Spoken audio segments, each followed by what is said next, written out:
George ആശുപത്രിയിൽ ഇത് വിളിച്ചു പറയുന്നത് സ്പീക്കറാണ്. ഇന്ന് സഭയിലാണ് സ്പീക്കർ ഇത് വിളിച്ചു പറഞ്ഞത്.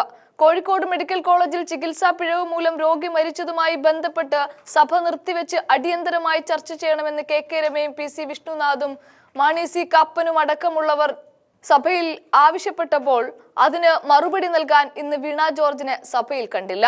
അതിനുത്തരമായിട്ടാണ് സ്പീക്കർ ഷംസീർ പറഞ്ഞത് അവർ അസുഖം മൂലം ആശുപത്രിയിൽ അഡ്മിറ്റാണ് എന്ന്.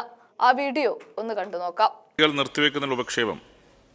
കോഴിക്കോട് മെഡിക്കൽ കോളേജ് ആശുപത്രിയിൽ ചികിത്സാ പിഴവിനെ തുടർന്ന് രോഗി മരിച്ചതായി പറയപ്പെടുന്ന സംഭവവും സംസ്ഥാനത്തെ സർക്കാർ ആശുപത്രികളിലെ മരുന്നുക്ഷാമവും മൂലം ആരോഗ്യമേഖലയിൽ പ്രതിസന്ധി ഉളവായിട്ടുള്ളതായി പറയപ്പെടുന്ന സാഹചര്യം ചർച്ച ചെയ്യുന്നതിനായി നടപടികൾ നിർത്തിവെക്കണമെന്ന ഉപക്ഷേപം പരിഗണനക്കെടുക്കണമെന്നാവശ്യപ്പെട്ട് സർവശ്രീ PC Vishnunath, P Ubaidullah, Mons Joseph, Mani C Kappan, Shrimati K Rama എന്നീ ബഹുമാനപ്പെട്ട അംഗങ്ങൾ റൂൾ 50 പ്രകാരം നോട്ടീസ് നൽകിയിട്ടുണ്ട്.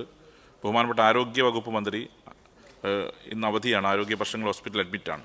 ബഹുമാനപ്പെട്ട തദ്ദേശ സ്വയംഭരണ എക്സൈസ് പാർലമെന്ററി കാര്യ വകുപ്പ് മന്ത്രി പകരം ഈ വിഷയത്തിൽ മറുപടി പറയാൻ വേണ്ടിയിട്ട് വീണ ജോർജിന് പകരം MP രാജേഷാണ് രംഗത്തെത്തിയത്.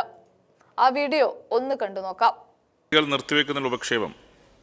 കോഴിക്കോട് മെഡിക്കൽ കോളേജ് ആശുപത്രിയിൽ ചികിത്സാ പിഴവിനെ തുടർന്ന് രോഗി മരിച്ചതായി പറയപ്പെടുന്ന സംഭവവും സംസ്ഥാനത്തെ സർക്കാർ ആശുപത്രികളിലെ മരുന്നുക്ഷാമവും മൂലം ആരോഗ്യമേഖലയിൽ പ്രതിസന്ധി ഉളവായിട്ടുള്ളതായി പറയപ്പെടുന്ന സാഹചര്യം ചർച്ച ചെയ്യുന്നതിനായി നടപടികൾ നിർത്തിവെക്കണമെന്ന ഉപക്ഷേപം പരിഗണനക്കെടുക്കണമെന്നാവശ്യപ്പെട്ട് സർവശ്രീ PC Vishnunath, P Ubaidullah, Mons Joseph, Mani C Kappan, Shrimati K Rama എന്നീ ബഹുമാനപ്പെട്ട അംഗങ്ങൾ റൂൾ 50 പ്രകാരം നോട്ടീസ് നൽകിയിട്ടുണ്ട്. ബഹുമാനപ്പെട്ട ആരോഗ്യ വകുപ്പ് മന്ത്രി ഇന്ന് അവധിയാണ്, ആരോഗ്യ പ്രശ്നങ്ങൾ ഹോസ്പിറ്റൽ അഡ്മിറ്റാണ്. ബഹുമാനപ്പെട്ട തദ്ദേശ സ്വയംഭരണ എക്സൈസ് പാർലമെന്ററി കാര്യ വകുപ്പ് മന്ത്രി